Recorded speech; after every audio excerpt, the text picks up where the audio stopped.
We are doing some construction near the podcast room, and they moved some outlets for us, so some of the power was out, and we are just scrambling to put this together the right way. There we are. Okay, great. I'll make a couple announcements, and we'll introduce our guests here, and we'll go. We're excited about today. Today's going to be a really good one. We've got the daddy-daughter dance Friday night, and everyone should bring their daughters. You're welcome to come if you have a niece that needs to come, a granddaughter, any father figures, and even your wives can bring their dads. So it doesn't have to be the dad asking the daughter. If your wife is a daughter, she can bring her dad. And we have a few people doing that, so we're really excited about that on Friday. We are very fortunate to have a full studio today, and we're joined by a couple amazing people. Luke's here with us. And Joey, who's part of our men's group, we've been to activities. He comes often and is a frequent at our group. He is a stud. And we'll talk to him a little bit today. But the guest of honor is Jaquie. Remind us of your last name again, Jaquie. Leonard, right? Jaquie Leonard. I was born and raised in Coeur d'Alene and went to Whitworth College, graduated, got married the day after we graduated, which was June of 1967. And our anniversary is coming up. We had 2 children. Our daughter lives with us in Rathdrum, where we live now. Our son lives in Utah. We have traveled. We've lived in California for a number of years, retired as a teacher in California, and then came back up here to Liberty Lake to work also as teaching a family. Did some homeschooling, a family of 11 children. I homeschooled the youngest 5 for 5 years until they were all ready to be independent and do something different.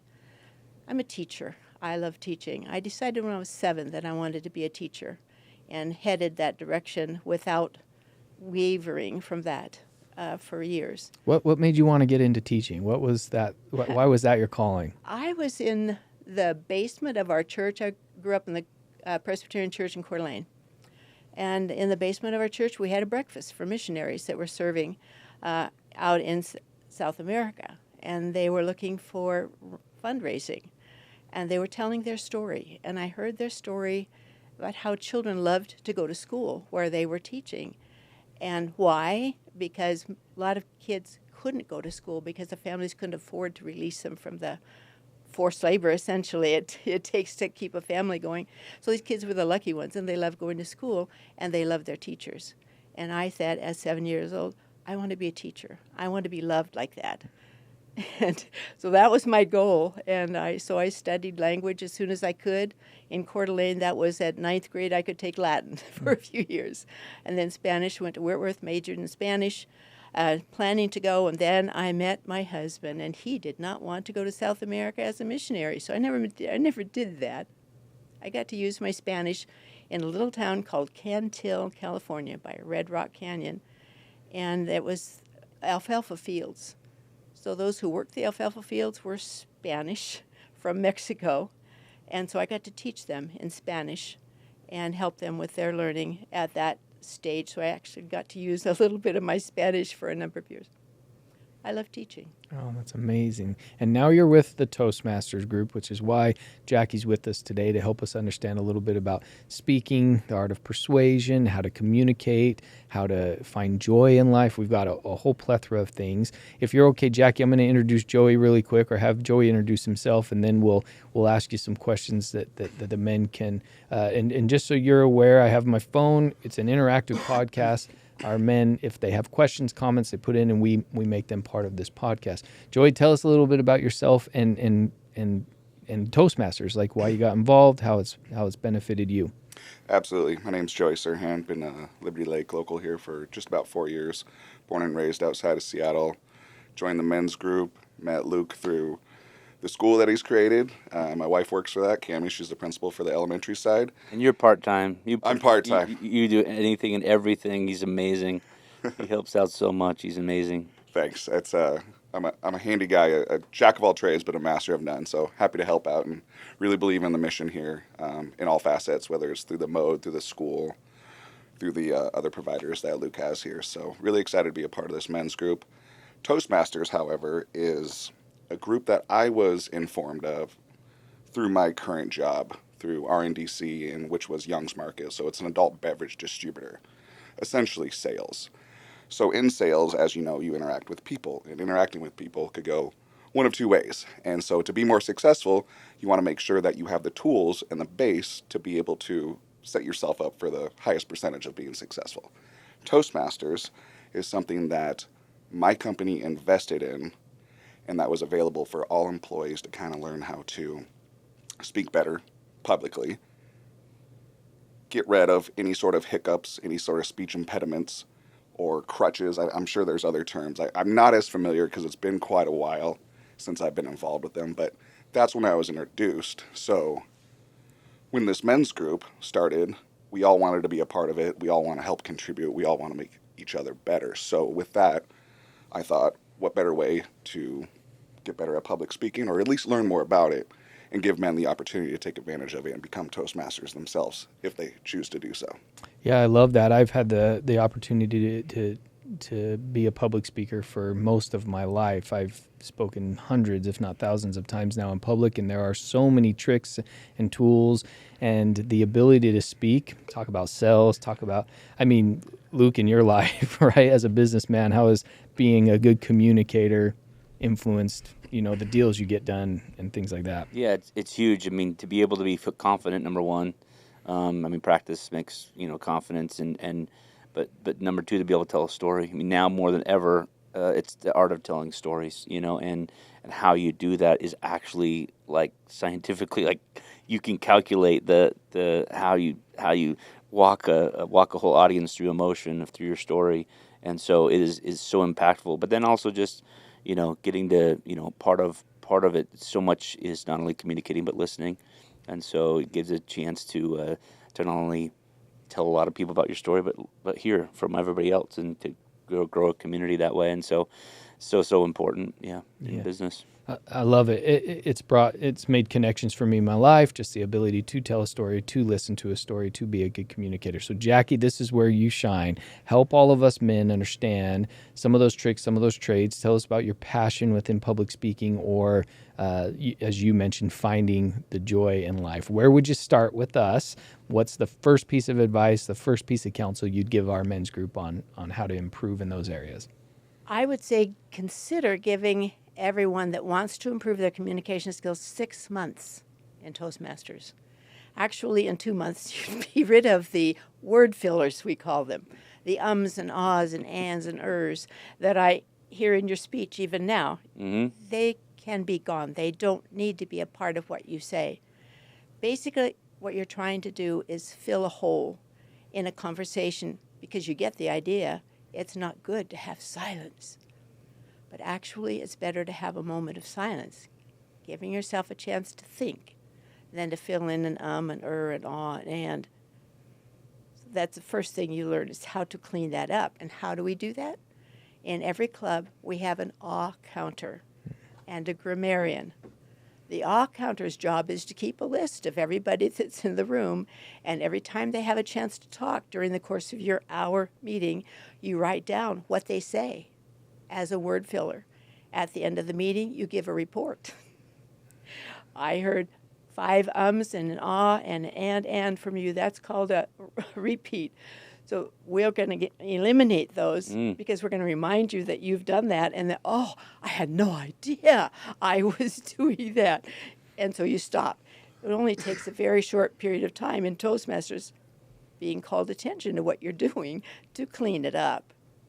Another common thing along those lines is we have a member of our club from Bolivia. She lives in Bolivia. She's in our Toastmasters club here in Liberty Lake, so she can clean up her English. So she talks about others. And we say, no, Carla, others. Say others. Other. Next time you say it, I want to hear others instead of others. She wants that. She's asked for it. That's why she's in the club, to help her pick it up. So that's one thing. Immediately clean that up so that your listeners don't have to listen to those wood fillers, which are actually irritating. After you've been at Toastmasters for a while, you hear it and you pick up on it. So we clean it up. That's one of the first things that happens. I think there's a cool technique that people can do. One of the things I was corrected on early on was when I would teach or speak, I had no idea. I would gear toward one side of the room a lot. And the person pointed it out to me. Why do you keep looking left? Why do you teach the left side? I had no idea. And so one of the things you can do to help understand is I think it's called the 5x5x5, where you give a speech for 5 minutes. Okay, you record it visually, audibly, whatever. You then take your phone, if you filmed it on your phone, and you put your phone upside down and you listen to the speech just with the audible. Then you turn off the sound and you watch it, but with no sound. So then you see your body language. Am I engaging? Do you want to hear what I have to say? Things like that. And then you listen back with both, and you can take notes, because what you hear may be different than what you thought you said and what you see and things like that. Do you guys have tricks of the trade that you suggest to help people who want to improve? Yes. Tell us about some of them. What you suggested works really well. I have a basic that I teach. Tell them what you're going to tell them. Tell them. Tell them what you told them. Have a write down just the way I said that. Tell them.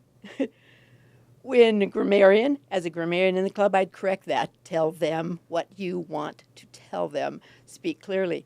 But in that case, saying it wrong sticks in the head. And you remember, tell them what you're going to tell them. Tell them what you told them. That's a trick. Make sure that your speech is balanced and they hear what they need to hear. We have them practice with their phone, taking picture, filming themselves, and watching it over and over again. Write your speech. Say your speech against the timer, time how long it takes, and recognize that when you give your speech live, it's going to take longer. Learn how to time yourself. So always understand everything in Toastmasters is timed.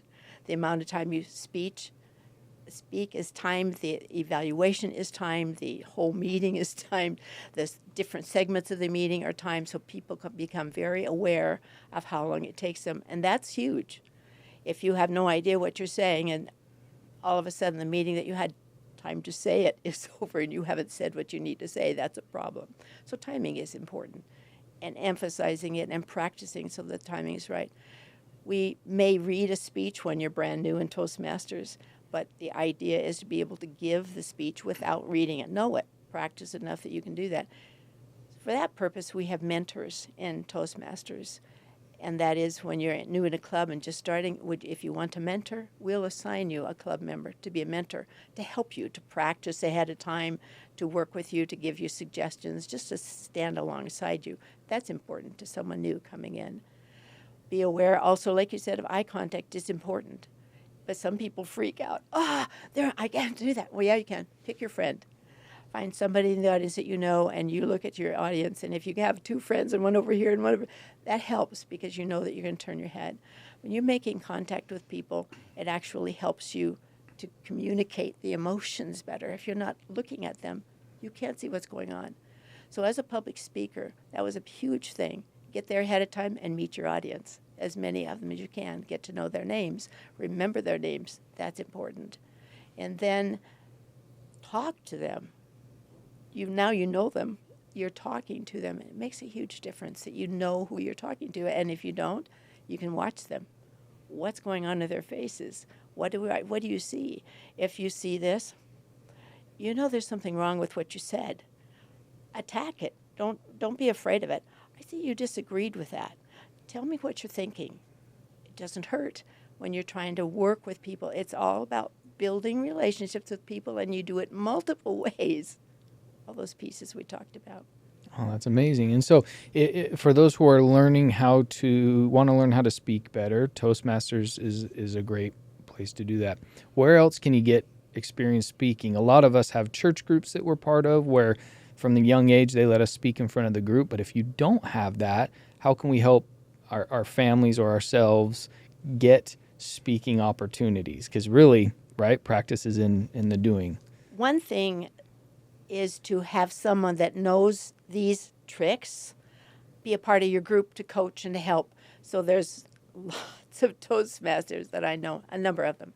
They're involved with small groups of people that want to work on their speaking skills. In my church group, I have people that speak regularly that do not have good skills. I keep approaching them. You come to these meetings, learn how to do this. Just give us 6 months and we'd clean up the problems that you're having with your speech. It's a matter of awareness. So for you as a knowing what to do as a Toastmaster, you approach people. Say, you know, we got a meeting coming up. I think you'd like to get some information, or let me work with the youth group. So our leader in our church loves the youth. He's a school teacher, and he really works with a lot of youth.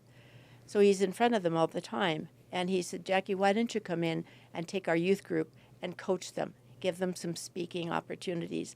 And so we're setting up a group for me to coach and work with to get this. You can join Toastmasters at 18, but you can be part of a Toastmasters group before that. Come with a parent and just come. If the group's small enough, chances are, and I don't know when they wouldn't, they'd let you as a 15 or 16-year-old, if you want to speak. And they'd coach you and they'd help you. There's some things you can't do as a 15, 16, 17-year-old. You can't compete in an international speech contest, for instance. You can't hold an officership in the club at those ages. But you can be part of it and learn and hear and get guidance from your people. So it's reaching out. You know somebody that wants make a connection. Oh, I love that. What is the? I mean, I must have been like I must have just crawled out from under a rock. I've never heard of the background of Toastmasters. Where did the name come from and how old is it? You would love this one. I love it. There was a group of men who wanted to work on their communication, leadership, and speaking skills. And so they got together and started doing that. And they were so successful that spawned off to other groups. They called themselves Toastmasters because it started with being able to give a cogent toast. So that it made sense and people understood and were actually honored if that was the intent. So they started doing that. And then as it grew, though, there were women that said, hey, you guys, this isn't fair. You know, we wanted this. We need this, too. And so they grew. How long has it been around? I should have had that answer to that question on me. I'd say probably at 75 years or so. For a while. I wouldn't be surprised, but it's been around for a long time. Tell us more about the club, and could it have Sure. meetings here and do things? Yeah, here Liberty in Lakers is a local club. We met at the Liberty Lake Sewer and Water Building for years. Now we meet at the library when we meet live, which is only once a month due to our members that are not local. So we have a Salt Lake City resident that's in our group. We have a member in Bolivia that's in our group. So we meet on Zoom on the first and third Wednesdays of the month at 5:45. Why 5:45? By setting our time, that sticks in your memory. That's different. Everybody starts at 7 or 7:30 or 6 or 6:30. We start 5:45 on the first and third Wednesdays. On the fifth Wednesday of the month, we hold a live meeting at the library. And anybody can attend in the community that wants to see what's going on. So we've continued to do that. So that fifth one, anybody can come. Actually, I'd give a Zoom link to anybody that wants to even come to our Zoom meetings. We don't hold anybody out. Anybody's welcome to come and hear and see what we're doing. But I'm excited about this because we have a fifth Wednesday this April, and it is on the 30th. So you could come. So 5:45 at the library this Wednesday. Come learn how to. Wednesday the 30th. Wednesday the 30th. Week from Wednesday. Next week. Oh, Yeah. a week from Wednesday, Yeah, and a week learn from how Wednesday. to learn how to speak better, more confidently. So here's the big one, Jaquie, because we all know this stat that's been said a million times. The greatest fear in the world, right, is public speaking. Death is second, but the greatest fear is public speaking. And so we're going to have a lot of people listen to this who say, look, I feel like I communicate well. I just don't want to. I don't want to get up there. It's terrifying for me. What does Toastmasters do, or what would you suggest is a way that can help them to overcome those fears? Recognize, first of all, that we can all get better at whatever we do. And Toastmasters isn't all just about public speaking. It's also about leadership, practicing leadership all the time. So those two are tangent, side to side. They're important. So the message, if you're a little bit concerned about, but yet you have to speak.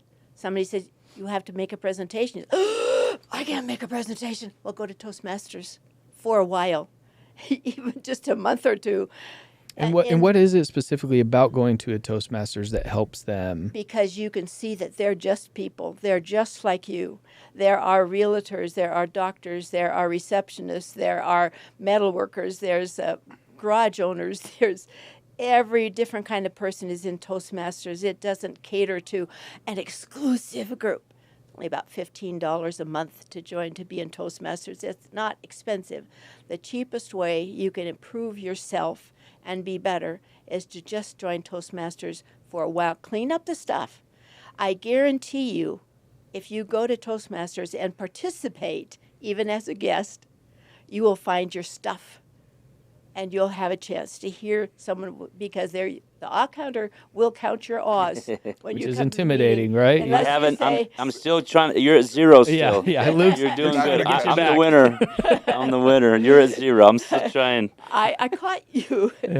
So you catch Good on them, you. though. At It that is. first time you come and you get an opportunity to speak during what we call table topics. It's an opportunity for impromptu speaking at every meeting, and anybody, guests and all, can participate in table topics as long as we use the 20 minutes that we have for that wisely.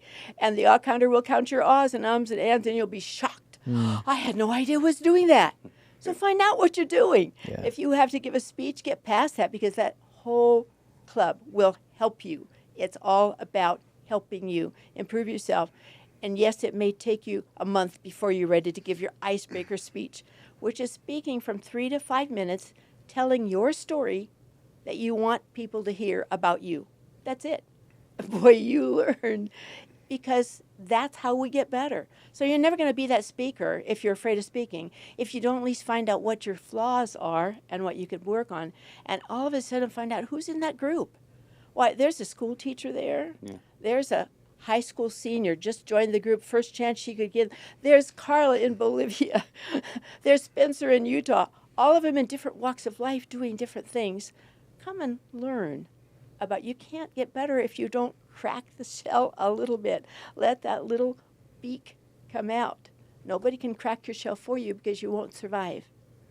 You have to crack it yourself. My kids will love that you counted me, because I have a like counter of how many Oh. times my kids say like, and so I'm going to give them the opportunity to count my ahs and get me back for my like counter to them. And what is a story? Or, I'm sorry, I was going to bring up story. I read a book called Story Worthy, and it introduced me to something I wasn't aware of, was called the Moth Story Slam, and they do these all over the East Coast. It's coming this way, which was essentially you go to a night and people are there. They put a bunch of names in a hat, and they pull your name. You don't know if you got to come prepared with your story, but you don't know if you're going to get called up.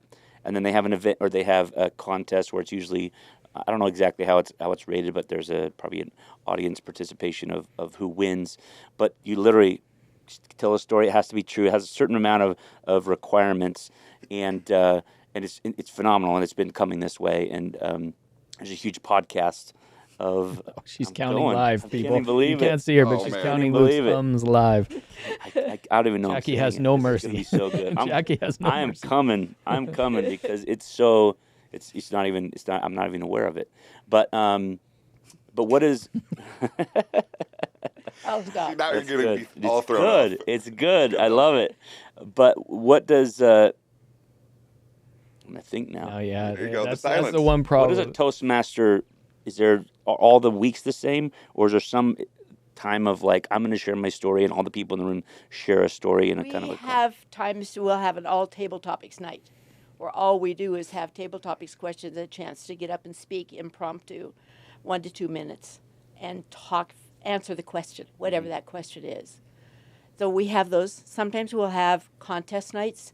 We have a tall tales contest that we can do. We have a humorous contest that we can do. We have a international speech contest that we participate in. And when we do those contests, they can be done with other clubs. So we invite others in, and everybody will have a contest winner from this club, and then a contest winner from that club, and a contest winner from that club. And then we get them all together, and we hear all they compete against each other, so we get to hear them all. Yeah, we do a lot of that. We have fun with the opportune special nights to get to do things. Just something, we'll have a backward night. So basically the meeting runs like this. The Toastmaster introduces everybody, is in charge of the meeting, keeping the meeting going. Now the Toastmaster changes every week. You take a turn. I want to be Toastmaster next week. So you take turn. There's always a table topics person. There's always a timer. There's always a general evaluator. There's always speakers. And the counter. And all counter and grammarian, too. That's the other one. Listen for grammar, examples of good grammar. Our club has a WIST award. WIST stands for Wish I'd Said That. So the grammarian lists for someone who says something brilliant. It's just, wow. They get an award that night because they said that. So there's people listening and paying attention all the time. Do you guys have people who work with body language as people speak? Absolutely. That's a big thing. In fact, some speeches you go through. First, the icebreaker. And then you work on speaking with a purpose, having a purpose. You speak and you plan what you want to say, and you try to make sure you get it across. Excuse me. It's parts of being my age. The voice starts to fail at some point. We've got water next to you if you need it. I'll take that in a minute. But yes, we have people that work with you on facial expressions, making eye contact with people, working on this. Well, if you're sitting and you're just on a camera in a Zoom environment and you're doing this down here, nobody sees it. So we talk about getting your hands up where people are going to really see what you're doing with your hands up there. Hands matter. What you say, if it's over there, it's over there. You look, you hand. The more you do, the more it relates to what you're doing. So we work on gestures. We work on eye contact. We work on facial expressions. We work on picking your audience. We talked about that. Yeah, they call it living the story instead of reporting a story. So hands in your face. And so if you're talking about a surprise, you should look kind of surprised at the moment in the story. And the sweet spot is hips to shoulders for your hands. Men who are listening to this, hips to shoulders is when you're giving a speech normal, unless you're trying to elaborate on something grand and things like that. The upward palms, the downward palm, they have names for all these things, and there's so many little tricks. You're trying to do. I joined Toastmasters because I had people tell me that I intimidated them. So I tried to, excuse me for a minute. I tried to figure out what I was doing that was intimidating to people. So my club told me. They said, Jaquie, when you stand in front of a group, you are very rigid in your stance. Your hands are fisted and your shoulders are back and you just are scary. Well, why did I do that? I taught emotionally handicapped kids, middle school kids. I had 10 of them in a classroom. I had to be in control and pause in order to have control of that class. But I carried it outside of the classroom, which was damaging to my ability to make relationships with people, that kind of thing. Your Toastmasters group are your best friends, and they will help you to get past those things that are holding you back. 6 months. Give them 6 months. That's perfect. We're going to pause for 2 seconds. We can keep talking. The power just came back on. They're going to come turn on the camera so it zooms in on you so people can see your facial expressions and things. So Bryce and Bambi, come on in. Passionate about is kind of finding joy in life, and how you mentioned that Toastmasters not only helps with the speaking abilities, but it also helps with leadership and other aspects. And your personal passion is finding joy in life. How do those things cross? How do they connect with one another?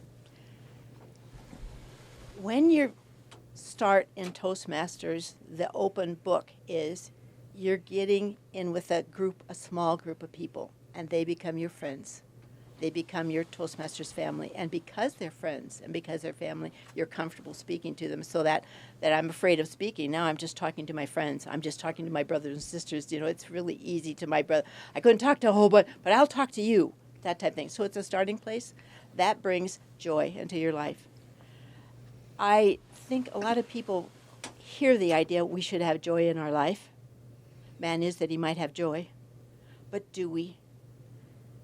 So we don't know how to do that. So I'll just turn that around in your mind. Are there things in your life that you enjoy? Yeah, for sure. And you find things that you enjoy every day. Now turn the word ENJOY into JOYIN. Say meaning.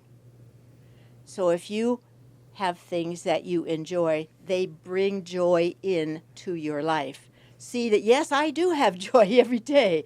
I enjoy watching the squirrels. I enjoy playing with my puppy. I enjoy holding my grandchildren. They bring joy into my life. So that's the first start. And then there's a threefold path to joy that I discovered. There are 3 ways to quickly bring joy into your life. Number 1 is bringing joy into your life through gifting. Gifting is finding something that you love, somebody you love that you know well, and you know exactly what they want, exactly what they need, and you gift it to them. They are full of joy, and that brings joy into your life because you met something they want, not need, something they want, and you gave it to them. That's easy. Most people understand gifting and how gifting brings joy. The second one, beyond that, is bringing joy in through service. In service, you may not ever see the people you serve. I'm involved in a couple different service projects. I make tiny little diapers for preborn children, and they go to hospitals. I never see the mothers that need those tiny diapers to put on their children that didn't survive. But I lost some in the early years before they were saving those. I have no idea, boys, girls, whatever. I never get to hold them or see them or anything. So I do that, and it brings joy to me when I turn those over, and I don't know what it does to those parents, but my joy is increased because of that. And giving days for girls, baking things for girls in third world countries that don't have access to feminine supplies. We make them, and they're reusable. I hand over those things made. I get joy by doing that. So bring joy into your life through service. There's so many opportunities for service. And then the last one is to understand in the tough things in your life, you can rail against them. You can curse them out. You can be angry at them. You can be hurt because they did this, that kind of thing. Turn it around. You cannot change anybody else. You cannot, no matter how hard you try. I married a man I wanted to fix. I knew this little flaw. Everything was wonderful, but I wanted to fix that one little flaw. How many women go into a life trying to do that? 20 years later, I still hadn't fixed that flaw. Because I was so unhappy that I hadn't been able to fix that flaw. My health started to deteriorate. You destroy yourself. You don't fix somebody else. You destroy yourself. If I wanted to get out of that pain and that situation I had brought upon myself through trying to fix somebody else, I had to stop trying to fix somebody else. Go back and look at that somebody else that I love. Always have. And all the good that was there, why I fell in love in the first place. And all the good that is still there. And so I started talking about all those things. Oh, I love how you do that. Thank you so much for that. Look at what you did with that. Oh, that looks so great. I had stopped doing that because I was so frustrated and angry about the thing that wasn't fixing. The little thing that wasn't fixing. Brought joy into my life and brought joy into his life and brought joy and peace into our family. We can only fix ourselves. We can't fix anybody else. It's up to us to find joy in our life. Find the things that you like. Find the things that are good. Spend more time looking for the white, the pure, the good, than looking for the black, the dark, the things you don't like. It doesn't do you any good at all to look for those things you don't like. It just brings sadness into your own life. It robs you of joy. So seek it. It's there. Bring joy into your life through gifting, through service, through finding the good in life and people around you. I'm passionate about that. Beautifully said. Wow. Yeah. That was wisdom. That was wisdom. My wife, who's amazing, gets a lot of the credit. She studies marriage and things. She actually puts effort in. I'm just here along for the ride sometimes, which I need to get better about. But she taught me very early on that a life coach taught her about us not being responsible for each other's happiness. There's a popular book out right now called Let Them, Mel Robbins. She's a famous life coach now. And she has this whole idea of let them have that flaw, let them be upset, let them feel frustrated. And so for the men in our group and your experience in life, that's beautifully said. And thank you for being vulnerable and sharing that personal part of your marriage. But for the men in our group, what was it that allowed you to finally let your husband be okay, or let yourself be okay with your husband's beauties and I was suffering from autoimmune things. And so somebody gave me a little book called Feelings Buried Alive, Never Die by Carol K. Truman. I read that book, and in the back is a list of physical ailments that we get and the emotional causes of them. So if you don't heal the emotions in yourself, if you don't heal yourself, you're going to always suffer from those things. So it said for autoimmune, it says smiling on the outside, but crying on the inside. oh, that so defined where I was because I couldn't fix that thing. And so I learned I had to fix that thing by reading that book and getting. I gotta look at what's good, and there's so much, there's so much. So that's what turned me around and had me realize I have to fix myself by finding the good things in my life all around me. I can't fix. So that book was a turning point for me. It just helped me to see that I was going to continue to be sick. I was told I would be in a wheelchair by this point in my life because of autoimmune stuff. I have 4 autoimmune disorders, and they could have crippled me, but they haven't. So, yeah, I had to do that, or I would not be able to function today. There's a huge power in positivity. I just read a study the other day that said if you put, and this is good for Luke, who's a CEO of a company, and Joey, in your business, you oversee people. They say if you put an employee within 25 feet of a negative person, listen to this, their job performance will decrease 15%. Wow. That's 25 feet. Yeah. We're 5 feet, 25 feet away, their job performance will decrease. If you put them in a room with a go-getter positive person, their job performance will increase 30%. So you could have a 45% swing in their abilities based on who they're in the room with. And so for us as people, if we are the positive person, if we are, finding the good in those things, we literally change everyone within 25 feet of us on a pretty dramatic scale. It's true. It is huge. You can be in that environment, though, if you're locked into an environment for whatever reason, there's some negativity there. You have to be doubly positive in order to do that. You just must. Sometimes we can't get away from that. So that then we only can fix ourselves and how we see. Here, Viktor Frankl said, between an event and our response to it is a space. And in that space, we choose our response. And in that choice lies our ultimate freedom, which means nobody can make you mad, nobody can make you sad, nobody can make you cry. Those are responses.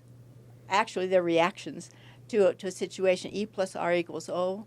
Event plus response equals outcome. R stands for response or reaction. If you react to an event, you can't control what's going to happen.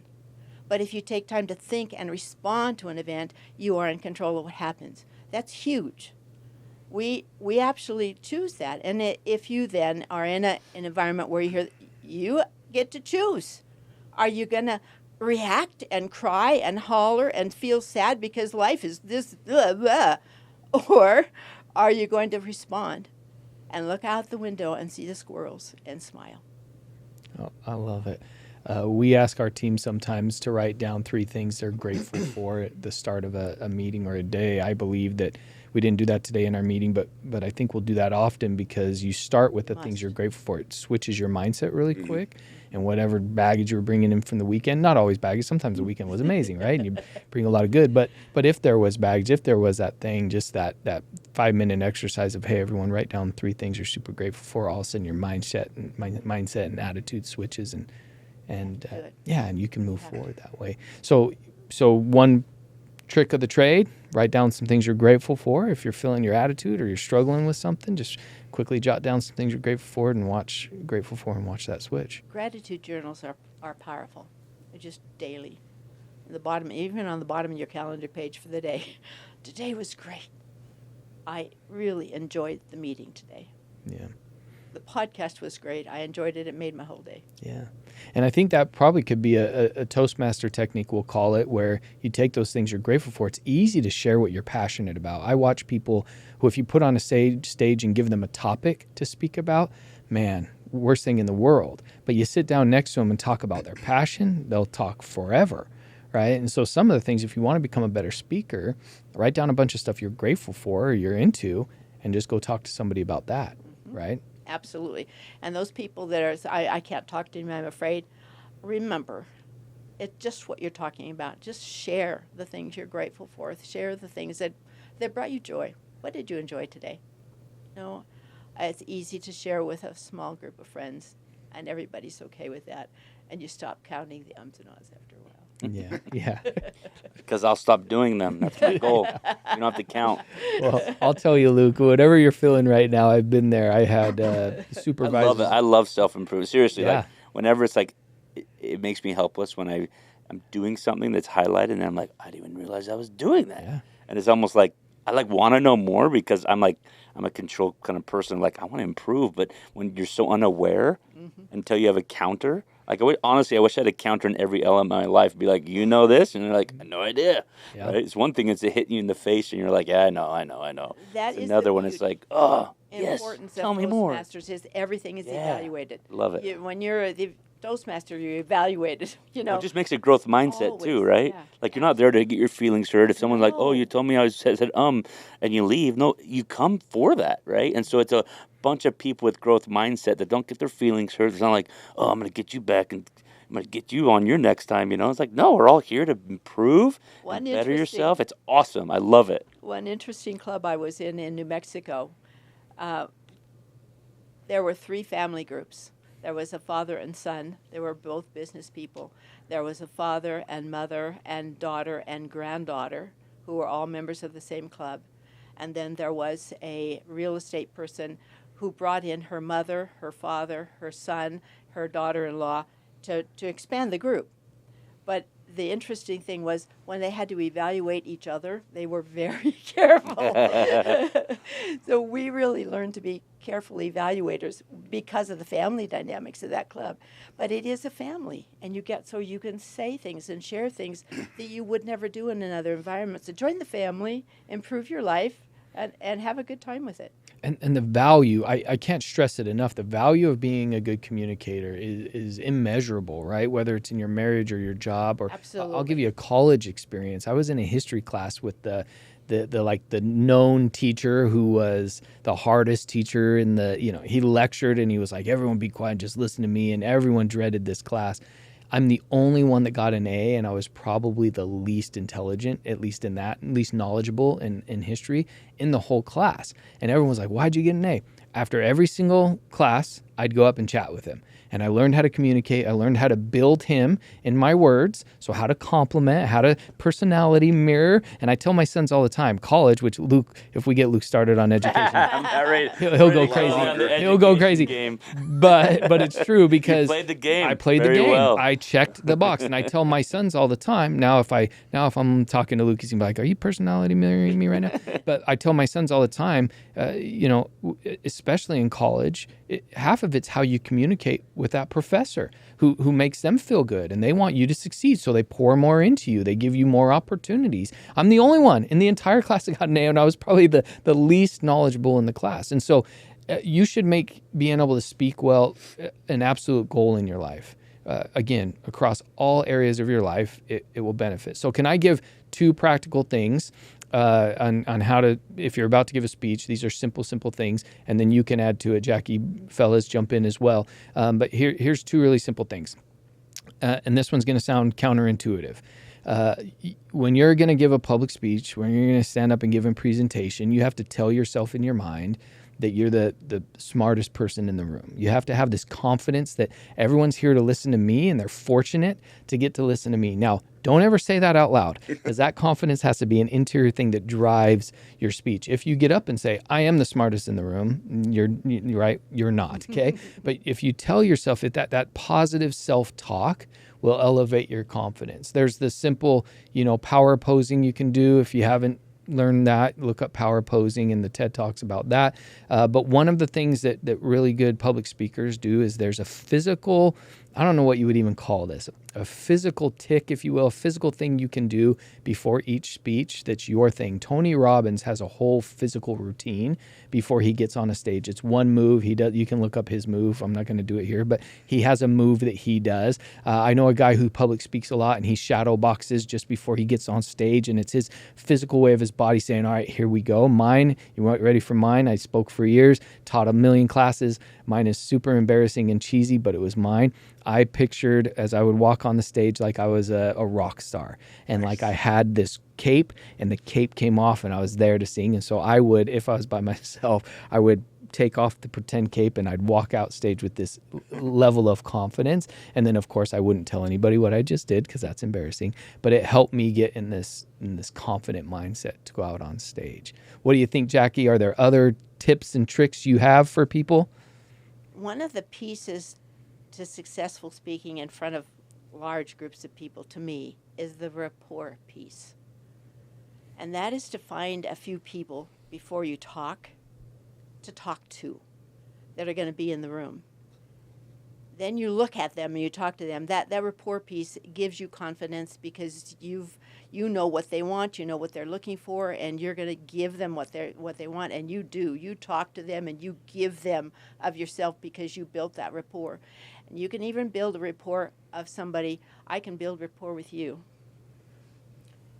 I started building rapport with you outside the room before we ever came in here. You know, I talked about your beautiful blue eyes and the way you wear your hat and the confidence that I see in you. I can talk to you and you'll listen to what I have to say because I've already built a relationship with you, and you can do it just with eyes. So I believe in looking to people. You know, seeing what their eyes are telling you. I see the nods in the room. I look at those, and that tells me something. It looks like this is an agreeable audience. You like what you're hearing. Let me tell you more. And you might, I don't know if you know this, but you came here for our men's group podcast, but we have a whole school, private school upstairs. And what you just said is so important for kids to learn. And these supercomputers in their pockets are so much diminishing that. That's true. You know, even with each other, you see kids that are in a circle with each other, texting each other. Mm-hmm. And it's so sad to see because you don't, and I say if there's ever a silver lining for kids nowadays is if you can go to a job interview and look someone in the eye and shake their hand, you probably got the job because it's so much more rare today. And so I think these skills in Toastmasters, I mean, I can't wait to talk more about how to engage with our men's group, with our entrepreneur group, our mode co-working, but also with kids, because kids, you know, are so needing this today, you know, and so needing these tips and tricks, and man, it would just be amazing to see how we could collaborate with the club. Let's see if we can get a group of the 90 members of this club to agree to a 6-month attempt at join for 6 months. Get your stuff together, and the whole group will grow. 6 months. Can we do it live here? We could. You actually, any group can sponsor. You can have your own Toastmasters club. Sponsored, done. Let's do it. That is sponsored here, and the only people who can join that club, if it's an insiders club, are people that are members of your group. You can do that. Can you help us? Absolutely. You have some spare time? I can help you do that. Get that set up. Can I just point something out real quick for everyone watching?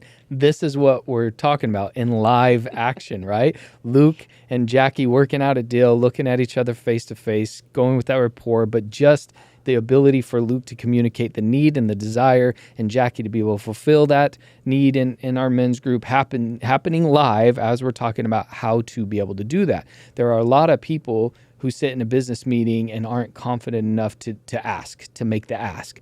Simply asking for what you need will get you more, business opportunities than maybe any other single thing, just the ask, right? And so you just watched live a communication model being successful. Now Jaquie's bought in. She's going to do it. We just got to work out some details, and that was really cool.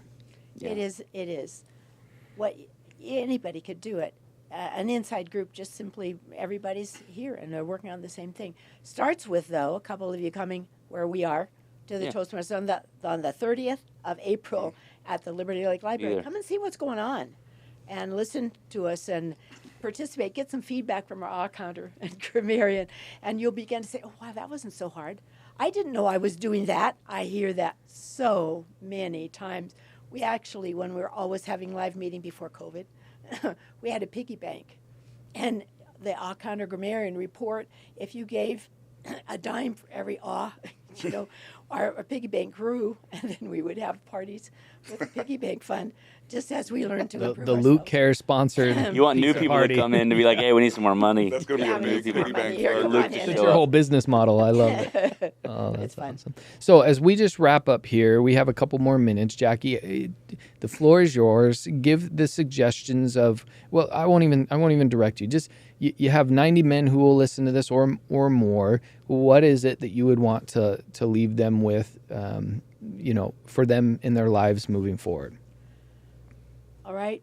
Remember that the whole positivity thing is huge. In your life, you must have integrity. You must be what you say you are to everybody. Trust between people is important, and it won't happen without integrity.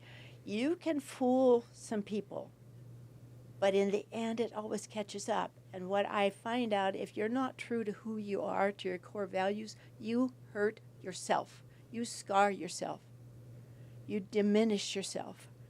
So be true to who you are, to what you believe. It's really important. I think the 7 habits are critical. Stephen Covey's 7 habits for highly effective people. So how do you be effective? Be proactive. Begin with the end in mind. Have goals, that means. Put first things first. Know what's most important. Those 3 habits alone will take you from dependence to independence. Teach your teenagers those 3 things, and they can be independent. Now you want to take the next step and learn how to be interdependent. Learn how to get along with people that you may only be with for a while, passing through their life, so to speak. How do you do that? Make those relationships always work. That's interdependence. What does that take? Habit number 4, think win-win. If you win and they don't, that's not win-win. If they win a little bit and you win a lot, that's not win-win. It needs to be everybody wins. Seek first, number 5, seek first to understand and then to be understood. Understand what they're saying. If they don't want to do it, find out why. Don't talk them to try to see it your way. Nobody wins when you do that. Find out what they want. And then synchronize, recognize when we work, excuse me, I think that'll work. When we work together, we accomplish things. There's more power in us working together to come up with answers. Done a test. We have people, how many things can you do with a piece of paper? List all the things you could do with a little piece of index card. And then everybody make their list. And now put 2 heads together. Now let's come up with what you can do with that index card. In the same number of time, they'll have more than twice as many things as you did individual. Synchrony, work together, create power through working together interdependently with other people. When you do that, you are an effective human being. And number 7, sharpen the saw. Always go to school. Do things to make yourself better. Learn how to speak, even if you don't want to, because it's going to pay it back for you if you learn how to do that. That's my last word. I think we need to have integrity and understand how to live with other people. Wow. Beautifully. That was awesome. Holy cow. We're going to have you back. Can't top Yeah, that. we need to do some more. We're putting together a women's group as well. Would love to have you come speak to them at some point also. Come teach my teachers. Cammie would love to have you come and just I do a have guest taught speaker. teachers. I've done it all. Yeah. We just, Jackie's turning 80. I hope this is okay to say since she Okay. shared it with us. Jackie's turning 80 May 31st, and we were just given 80 years of life wisdom in those 2 minutes, and powerful. I'm going to replay this and rethink it, and just I'm motivated for some self-improvement right now. So, Jaquie, thank you so much for joining us. Thank you for inviting me. Appreciate it. Thanks, Bambi.